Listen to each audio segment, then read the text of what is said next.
انتبه دير بالك من هذا البيت. لا تعمل على هنا شمال جاهز.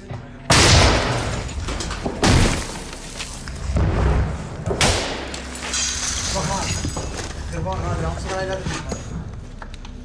يرجع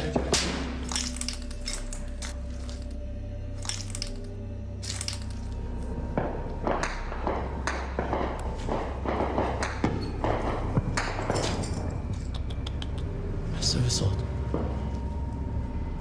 لا ايش لا تفتح يبين.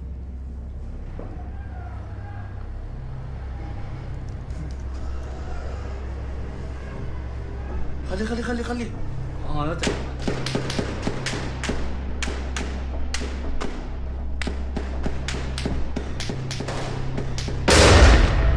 قربته عسيبه بطلوا علي.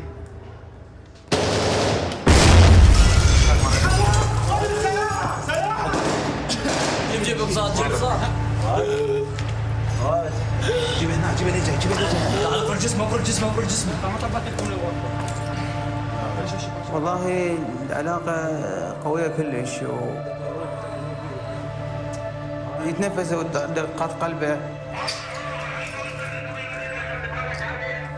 وانا كلنا على هذا المنهج ويم الله يبارك.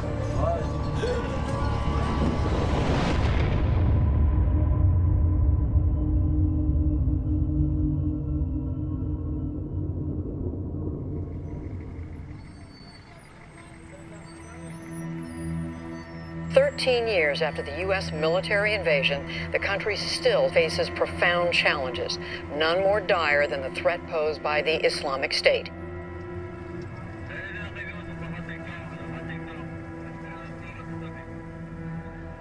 The capture of Mosul in June 2014 shocked the world and became a symbol of the emerging threat of the so-called Islamic State group. There are over 1 million civilians in Mosul. ISIS is not letting them leave. It's using them as human shields. They're describing a life of torture under the Islamic State's brutal rule. The Iraqi Prime Minister has announced just moments ago the offensive to take back Mosul is now underway. ISIS recognizes that there is a big battle ahead for Mosul, Iraq's second largest city.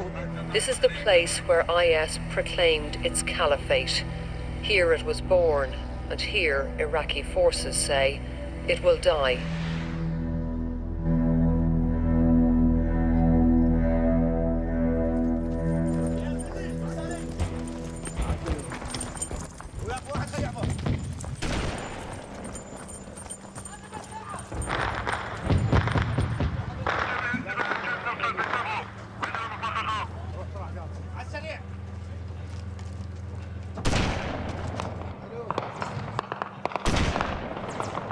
ليس فقط أنه بيدك سلاح وتقاتل، أيضاً قتال الذهني،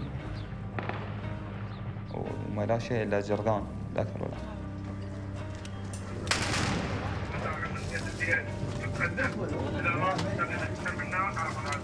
احنا أصدقاء من البداية. يعني مفتوح بعض الأحيان يعني ننحصر احنا من أشخاص ينقذ جماعته.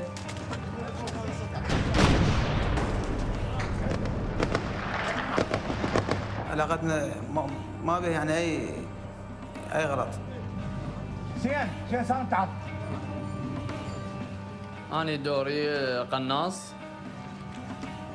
القتلة أفرح يعني أنا جدا سعيد اللي أقتل يعني أشوفه قدام عيني. يعني يصير ونسة عندنا مو تقول حرب إنما زفة عرس يعني عندنا.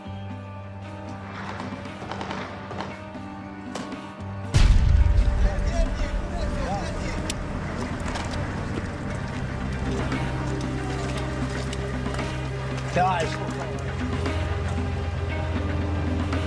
ان شاء الله لين نخلص على داعش بالعراق.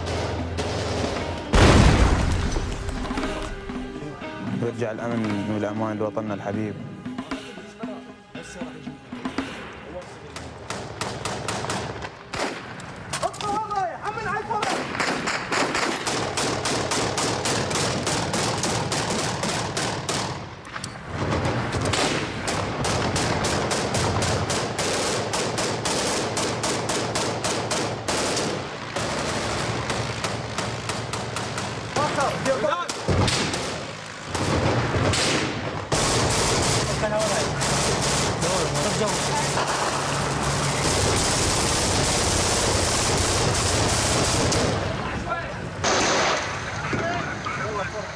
طبعا الصراحة هي هاي العوائل اللي تقول عليها موالين الداعش ما راح يعترفون بهذا الشيء.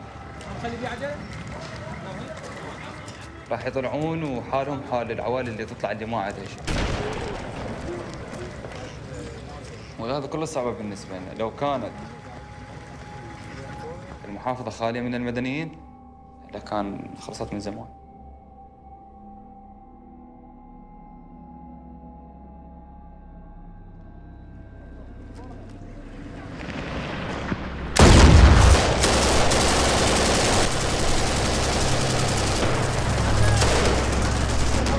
داعش ما نلعب. افتح الباب. افتح الباب. جيش عراقي جيش عراقي. اطلع عليهم يلا عسل.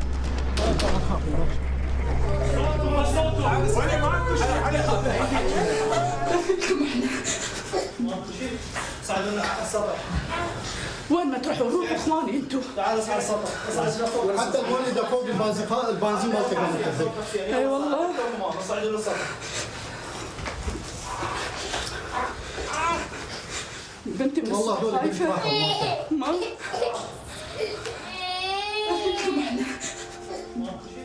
صعدوا على السطح.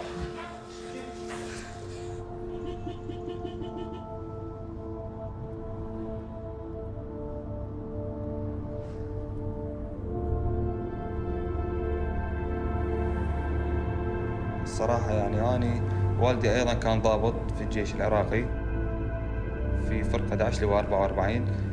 تعرض لحادث إرهابي قريب من بيتنا. خلوا له طبعا عبوة لاصقة بسيارته. طبعا أنا كنت بكلية الهندسة. انتابني في الشعور إنه هاي المجامع الإرهابية يجب القضاء عليها، لأنها أنا ردت أخذ حق والدي والدفاع عن أرض وطني لأكمل مسيرة والدي.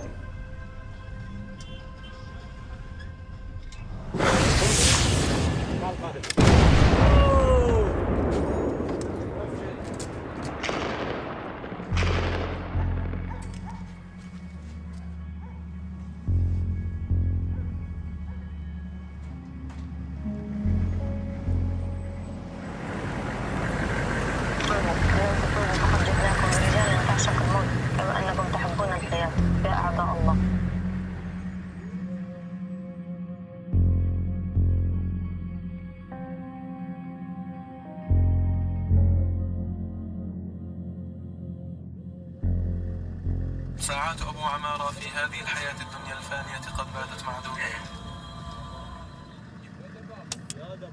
قاعدين على الجهاد. صيتك كده يشوفوك قاعدين على الجهاد اللي كان. نكون في الجنان مع النبي صلى الله عليه وسلم. والله يتقبلني وأذهب إلى الجهاد. كان أبو عمارة عندما يشاهد ما قمنا بتصويره يبتسم ويقول: هل سأشاهد الإصدار وأنا في الجنة؟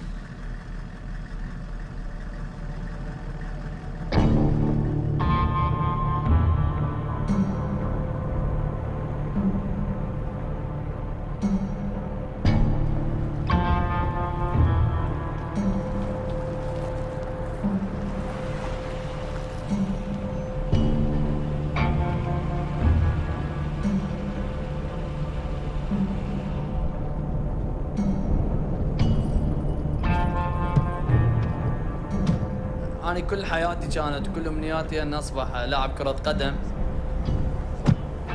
بس من صارت 2014 سقطت الموصل، فأنا كل شيء بحياتي يعني نسيته وفكرت أنا دافع عن وطني وعن أهلي وعن المقدسات.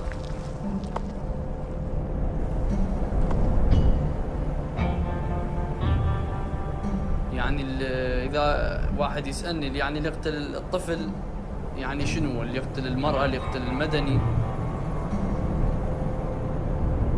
شيء كافر لا يعرف دين ولا يعرف الرحمة ولا قيم ولا مبادئ عندهم. والحمد لله والشكر أنا تحققت أمنيتي، قاتلت بالموصل.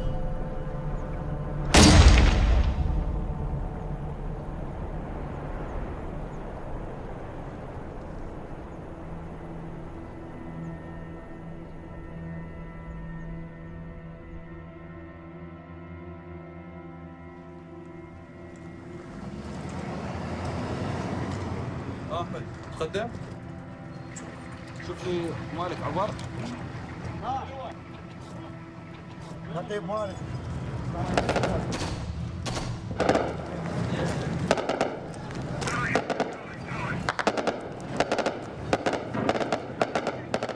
كنت اني الرجل الاول بالفريق.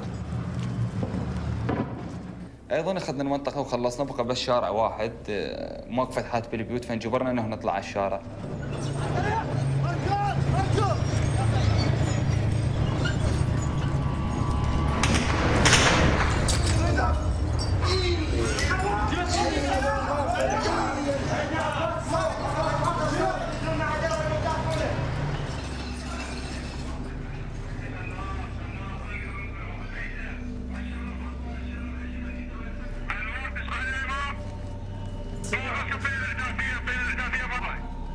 البقيه كان اكو بيت بصفهم عليهم اليمين مفتوح، فاتوا كلهم بالبيت واخذوا عباس وياه. وسطه وسطه، لا لا لا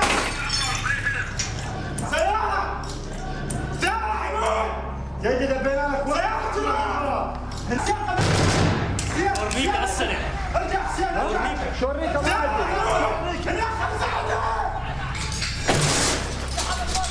أزيد قناص لا تضل واقف دلك الجيم ما كان شمرو بالهم، افتح الباب وشمرو جوا.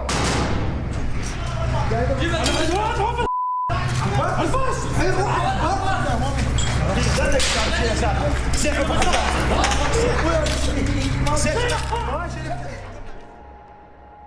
يعني لو كان مستهدف ملازمه ولا المار كان الحظيرة كلها انتهت. يعني هو ما يعني شلون اقول لك، مو تقول بينضابط بيناتنا كأخ، يعني أخ إنه أخ كبير. الحمد لله الله وفقنا يعني.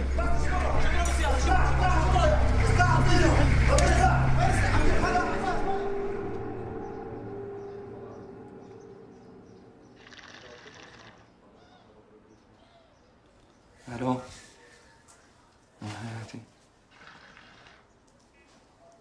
عاد صباح النور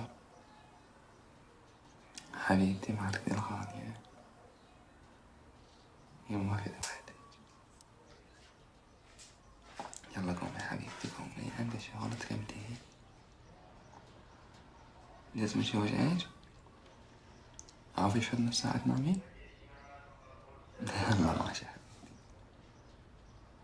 أموت عليك. يلا لحياتك.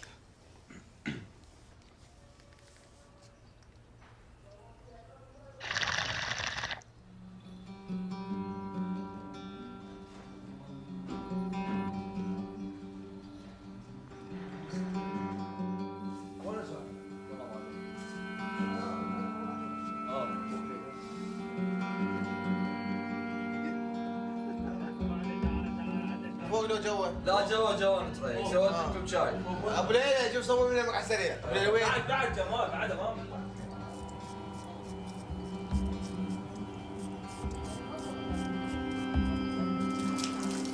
جد عينه.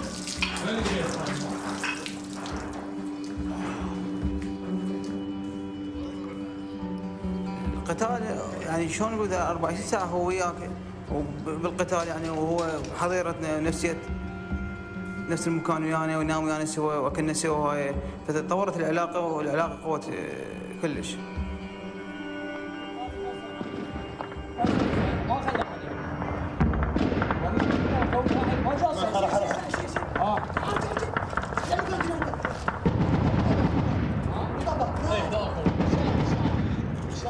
والثقة موجودة بيناتنا يعني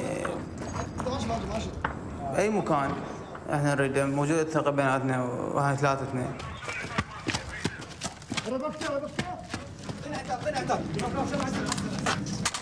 لانك سيد لانك تفضل لا تستعجل جمال اصبر شوي اصبر اظن شبت في واحد تعال على زين ترمي الساعه عليه ما ترمي شوف لنا واحد دكت له احسن من لا يروح نشتت تتاي بلا الا نكتب انا سيدي كرر على هالخط جمال افتحنا على الروح افتح نار على العمار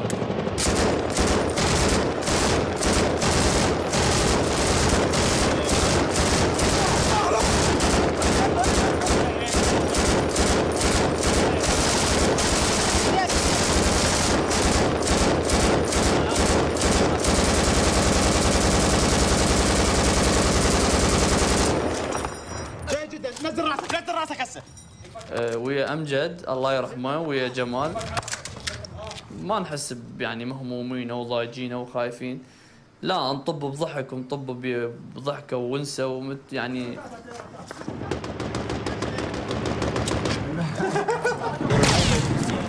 دنك رحنا العباس دنك يا علي شفت المذنب ستة كتلنا اليوم ندى واحد 6 والله 6 وندى واحد سي بس حاول يصير حاول صار قطعناهم يطيح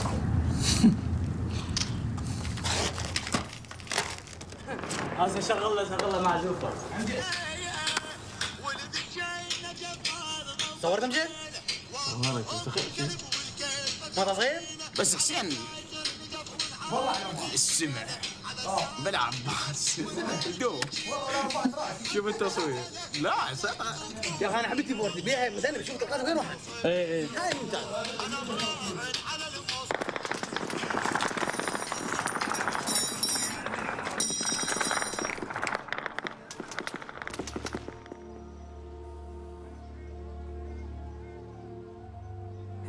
يوم سعيد يوم يعني صدق فرحنا به.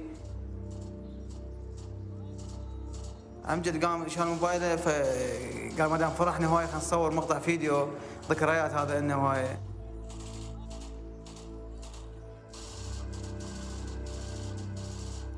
والحقيقه هو يعني مقطع فيديو حتى من شفتان ساعه ضجت يعني تعرف صاحبي وهاي.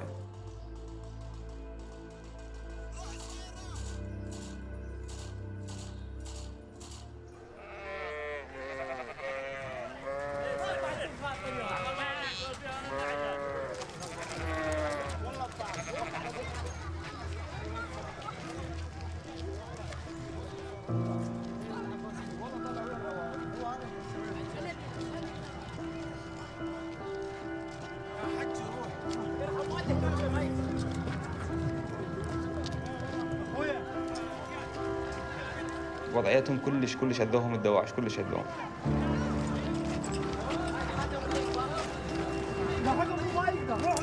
ولهذا انت لما نشوف هاي الحاله اكيد حالتك الانسانيه راح تكون كلش عاليه وسعاده.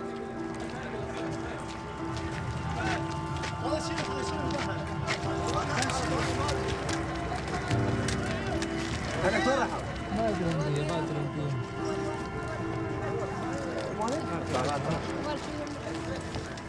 ارجع قلت لا تتحرك ارجع. يلا عباس لا طلع مدني انا كل شيء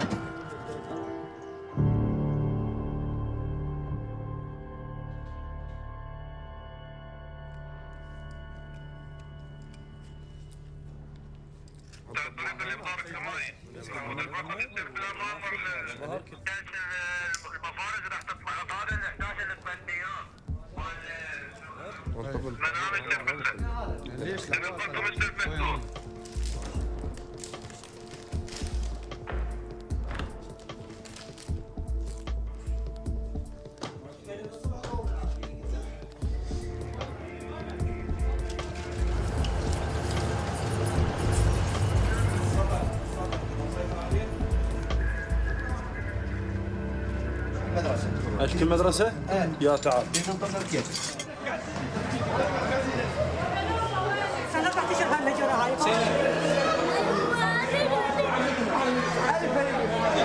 يلا حبيبي يلا جوا ناس يلا اول غرفه بس انت مش روح مالك علاقه بس امشي روح هناك وقف لي. لما وصلنا للمدرسة لقينا عدد هائل من العوائل، فتوقعنا انه الدواعش موجودين بهاي المدرسة لانه لقينا بها عوائل.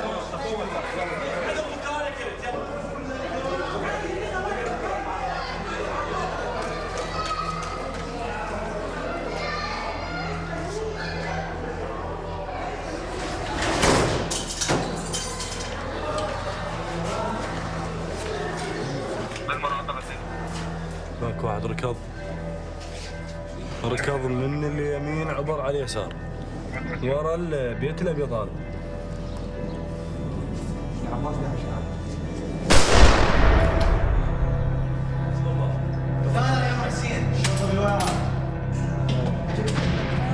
نقرا قدامك كتب نسيت تقرا معي؟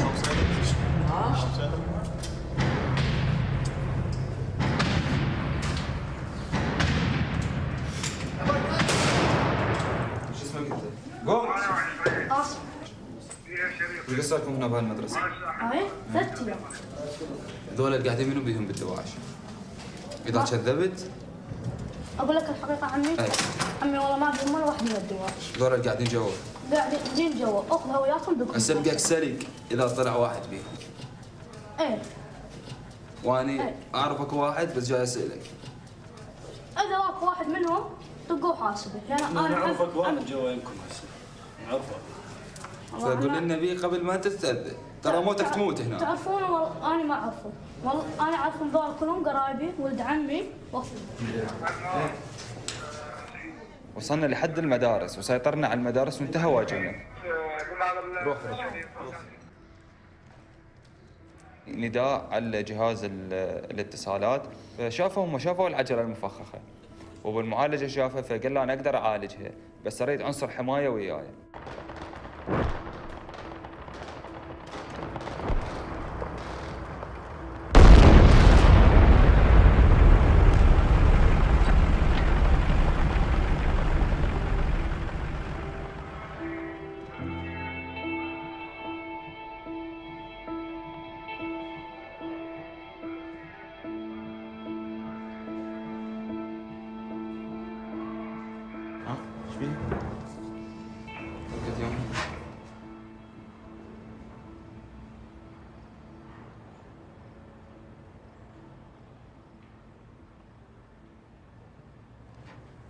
أنور، شنو موقف أنور؟ سيد أنور استشهد. وصلنا له ويا زيادة البارحة.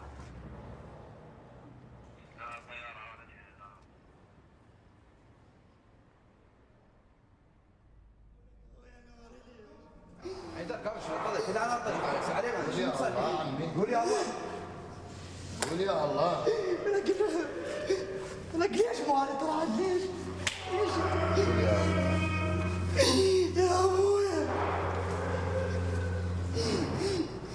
ولك اول ضاق الفصل هو نور اخويا.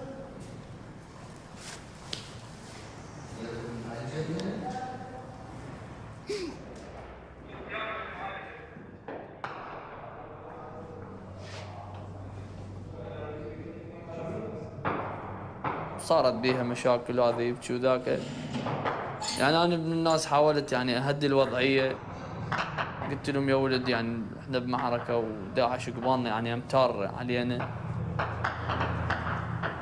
كان اكثر واحد يعني متاذي الله يرحمه امجد، لان اقرب الناس الامجد كان.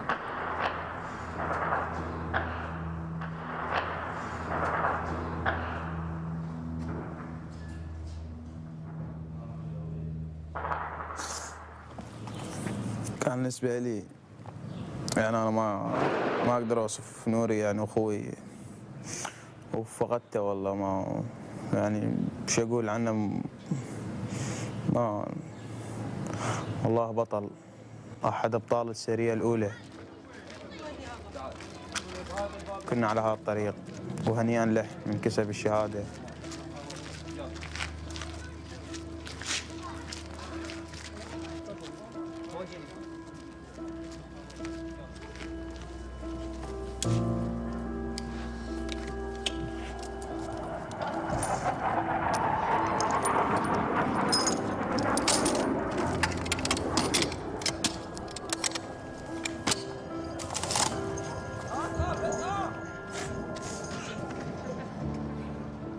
انت كضابط واكو برقبتك المعيه مالتك اللي هم الجنود. كل واحد اكيد عنده عائله، عنده ام واب، متزوج، عنده جهال، فذولا كلهم تخليها بحساباتك، لازم يعني تخليها قدامك. عمي انا قد السابع.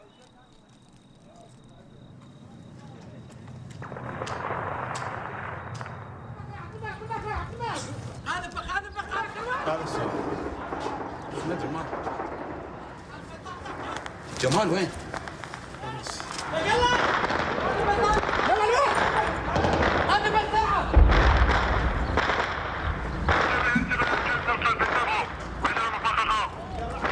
سيدي شفتها من هناك، راحت على جهة اليمين اتجاه الفوج الثاني. وين؟ هي دير بالك زهير، احتمال ترجع منا زهير.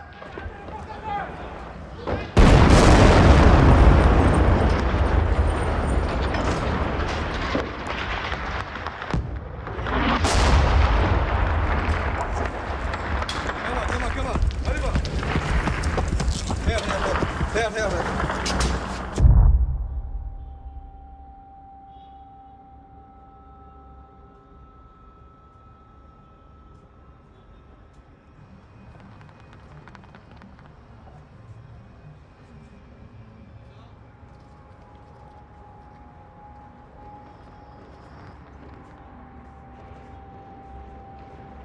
ويظل طبعا يسمع اصوات.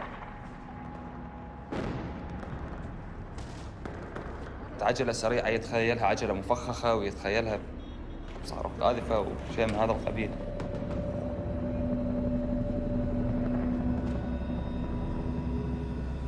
بس انا الصراحه لما انزل البيت ابتعد على العسكريه.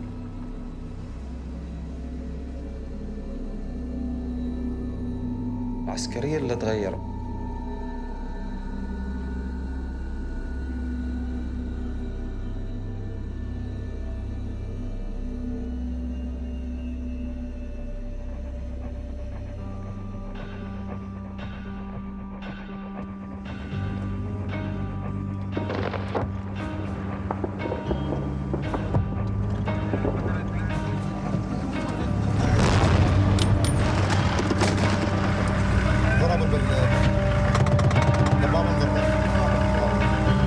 صعب بالنسبة لنا، صعب من ناحية المعنوية. عندنا هواية جرحى، عندنا هواية شهداء أثناء التقدم، ننقهر عليهم. لازم تشغل عقلك وتحافظ على كل الأرواح الموجودة أبد مهما يصير.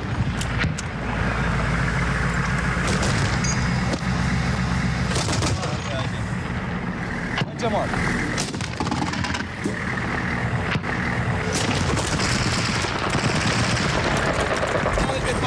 كل راح يجيبوا عبر على البيت يا اخي بسرعه منا. جحيتناكم صرنا 3 ايام. بس ملابسك الله روح.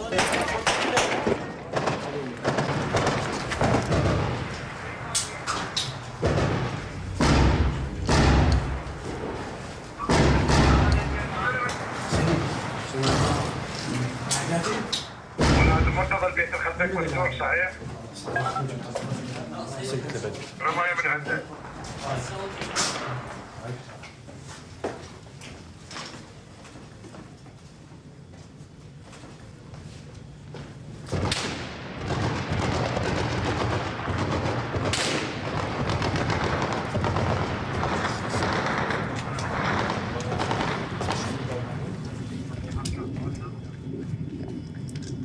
الباب مالته مفتوحة، لازم واحد يمن على الفرش. بعد يرمي.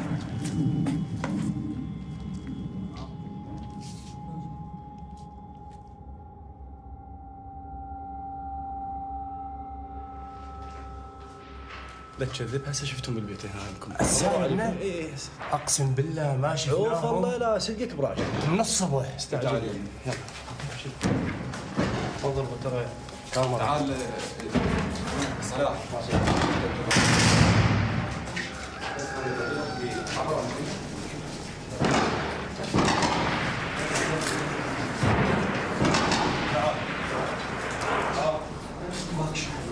مو منا.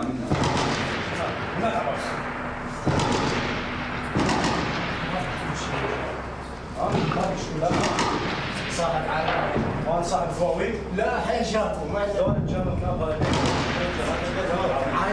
موجودين على هاي الجوة هسه نعبر منها اذا اجت اي طلقه افرغها براسك.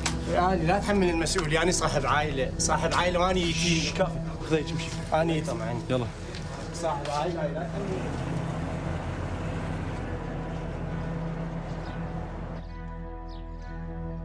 داعش ايش عده قام يقدم لنا؟ سيارات مفخخه، طائرات مسيره ذب قنابل، اطفال مفخخين يدزونا، نساء مفخخات. اي واحد قتله اسجله عندي بدفتر او بالموبايل. فمن اصوره اجي اشوف والدتي او اخوتي يعني يفتخرون زين. تقريبا قتلت الى 45 او 43 هذا العدد.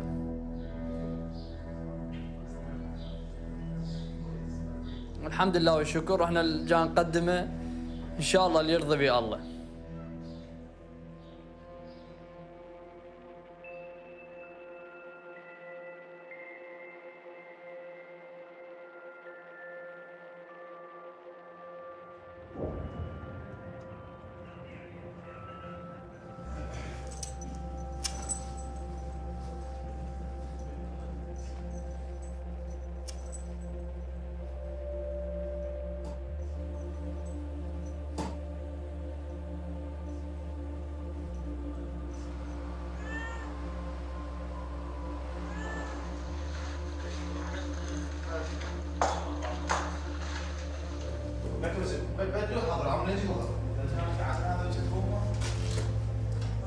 عم قعدنا صبح انا وياه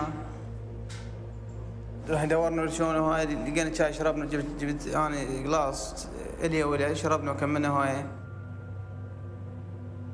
حسب يعني بالايام الاخيره قال يمكن زوجتي حامل يعني كبدايه او بدايه يعني ما يعني 9 الا ربع 9 الا 10 هيك ما صار يعني الحادث.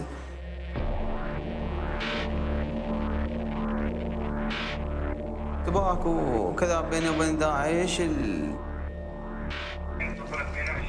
ما يقارب الاشتباك يعني ربع ساعة أقل. فأمجد وياي فأمجد يرمي سندني يعني حماني.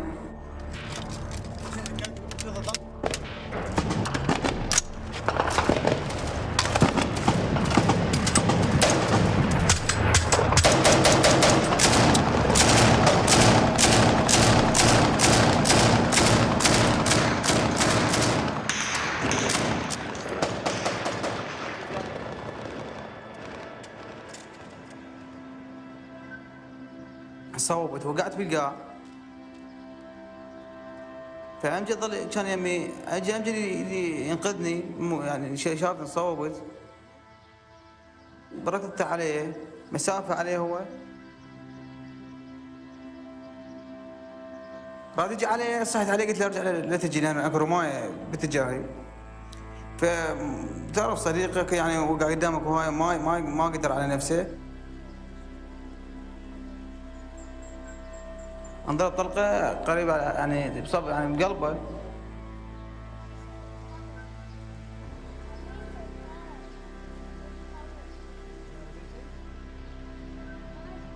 يعني مو هسه بتحط ايدك مثلا على قلبه ولا صدر تسمع تنفس ودقات قلبه فيكون عندك امل يعني. من حطيته ماكو اي دق يعني لا يتنفس فشكيت بانه هو يعني استشهد.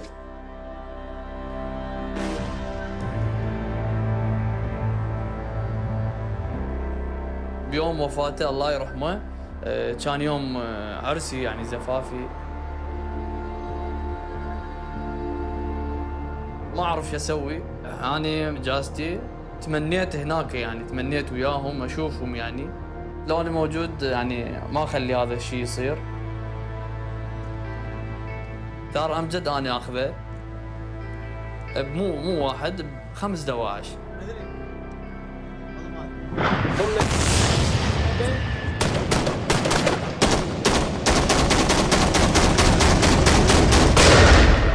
قربته.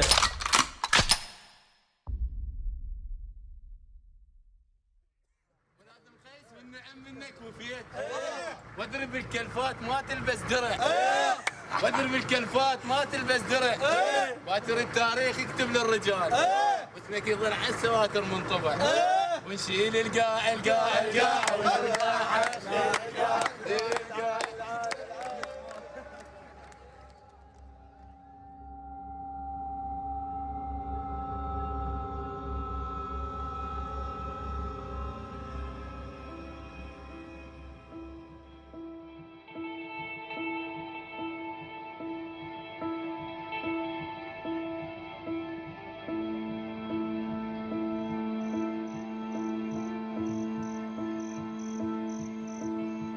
اول يوم ثاني يوم هيك يعني صرت احلام وهاي. بس انا في غنى عنها يعني، بس اهلي يعني نقعد يسولفوا لي يقولوا لي يعني السوالف هيك داعش يصيح هاي ضربه هيك هالسوالف. ما اكو احد مثلا قاعد يمه هاي المريض ما ينام يضل قاعد. دائما اتذكره واظل يعني اضوج عليه زايد وابكي عليه.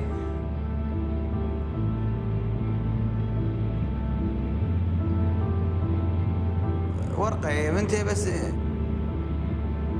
وقعت بالقاع بعد هاي الامر انتهى، الامر انتهى. واحنا كلنا على هذا المنهج. فكل من حد يوم يعني.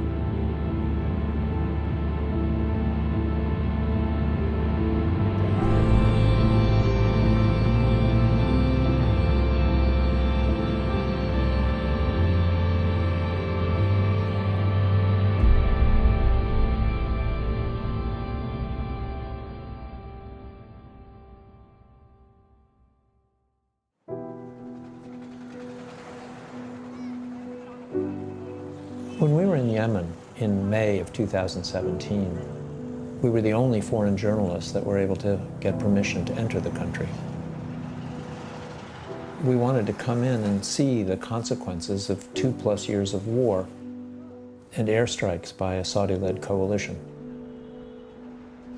You'd have the region's wealthiest country bombing the region's poorest, and people are not seeing what's going on.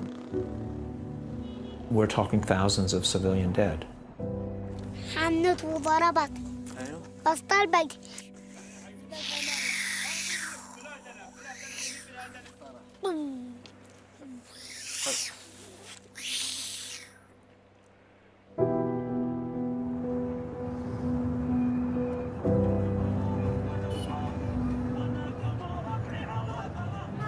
The current war began when the Houthis, the rebel group from northern Yemen, took the capital in 2014. Months later, the Saudis responded with a massive air campaign.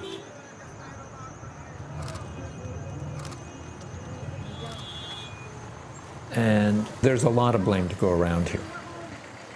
The Houthis have blocked aid shipments, they've detained and even tortured their opponents, and they've prevented human rights organizations from doing their work. But nothing has really caused as much death and destruction as the Saudi bombs. We went to the site of a funeral bombing. It had taken place late last year, and the Saudis say they mistook it for a gathering of Houthi officials. You were standing right here. أنا كنت مستقبل هنا. هنا كنت. بعدين كانوا من كثر الناس مليان، النار طارت على القاعة كلها. دخلوا الناس، أنا خرجت. دخلوا الناس، في ناس دخلوا من المسعفين من أسرتي كانوا خارج، لأنه دول ضيوف عندنا. دخلوا لداخل واستشهدوا بالضربة الثانية. لأن ما خلوهمش حتى يسعفوا الضربة الثانية ضربت والناس داخلين يسعفوا الذي داخل. It was what's called a double tap. As people ran back inside to save lives, a second missile hit.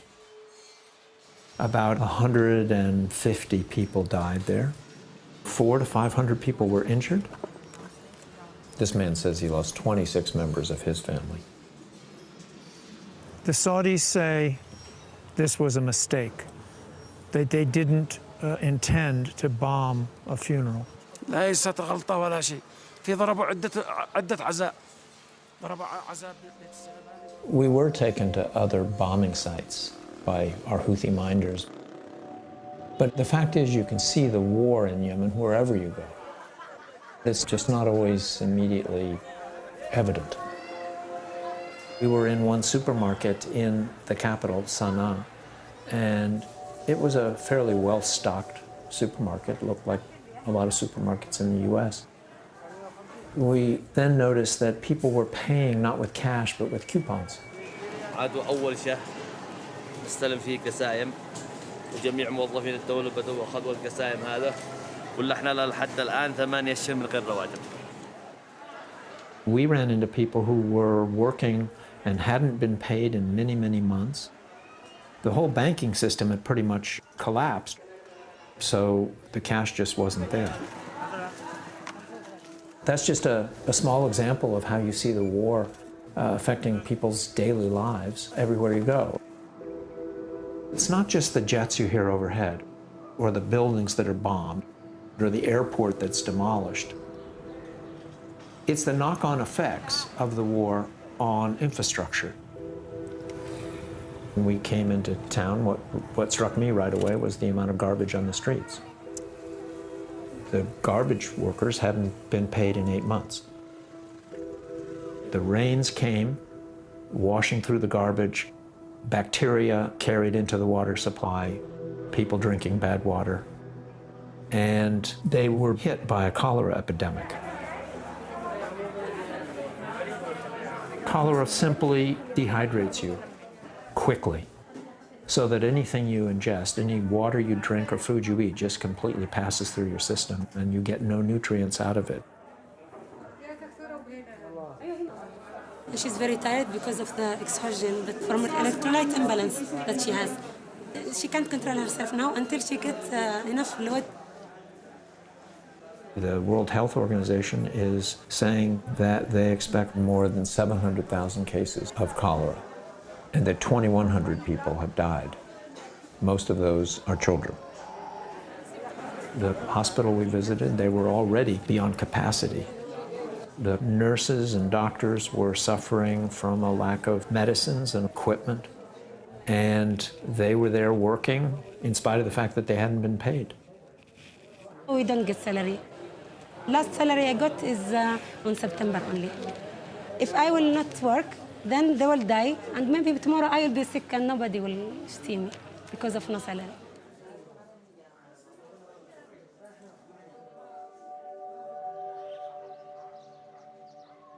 People often ask why the Saudis are bombing Yemen. It's a question for the Saudis. They'll tell you that the Houthis are a proxy of their arch-rival, Iran. And the Houthis are getting some Iranian support and training. But the extent is unclear. And certainly they lack the firepower of the Saudis. Parts of the country have been isolated because of bomb strikes on bridges. People on the ground in Yemen are suffering. They're caught in the crossfire of this war. In Hajjah, we went to a hospital, and I met a nurse there who showed me pictures she had taken a day or two before of a young boy who came in severely malnourished and died. تتأثر وتزعل عليه لأن إحنا بنقوم بالواجب ونضل نحبه وفي الآخر يتوفى علينا ما يصبرش هذا. She then was called away to go take care of a new severe malnutrition patient.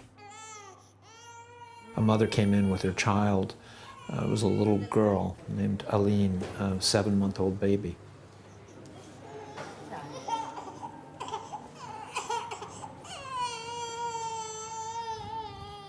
أكيد مشكلة الحرب، ما أنا مشكلة الحرب عامل أساسي سوء التغذية، وبتزداد من بعد الحرب. ازدادت سوء التغذية الحالات. ما عاد فيش تغذية، كيف معيشتكم في البيت؟ ما فيش. There were always malnutrition cases in Yemen, but the nurse told us that the number of cases had more than doubled since the war.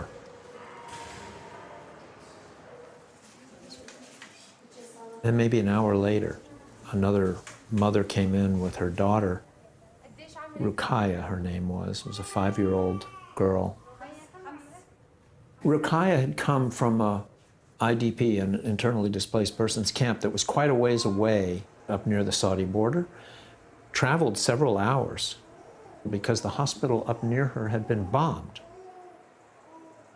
يعني عندهم مثلا في منطقة نائية ما بيش معاهم مواصلات ما بيش معاهم زلط إنه بنتيجة الكوارث هذه ما بيش معاهم زلط إنه تنقلهم من منطقتهم للمنطقة اللي موجود مكانهم لأنا يضطر إنهم يجلسوا.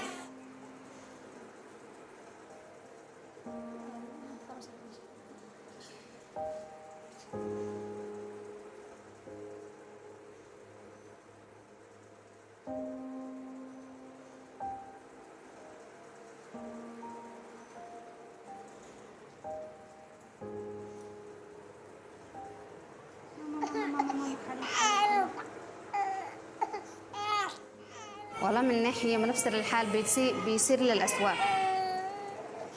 احنا بنقول في أمل إنه يصير للأحسن بس بيصير للأسوأ. الأمراض بتزيد وسوء التغذية بتزيد. مع الحروب بتشتد لأن ما بيخففوش الضربة على اليمن. وكله بيتحول في الأطفال. And who do you blame for the war? على الحرب. والله من ناحية الشعب ومن ناحية الدولة الخارجية اللي قامت تهجم على البلاد هكذا يعني من الجانبين أدي هي بدها تضرب الضعفاء ما بدها تضرب غير الضعفاء فقط لأني ما بش هجوم غير الأقوياء ما بش ضعفاء هنا فقط الفقراء والمساكين داخل اليمن.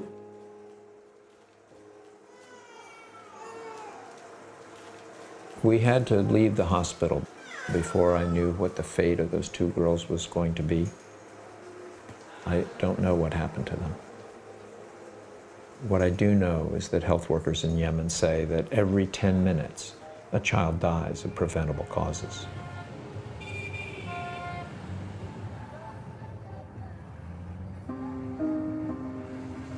Americans may not be aware of American involvement in the war in Yemen.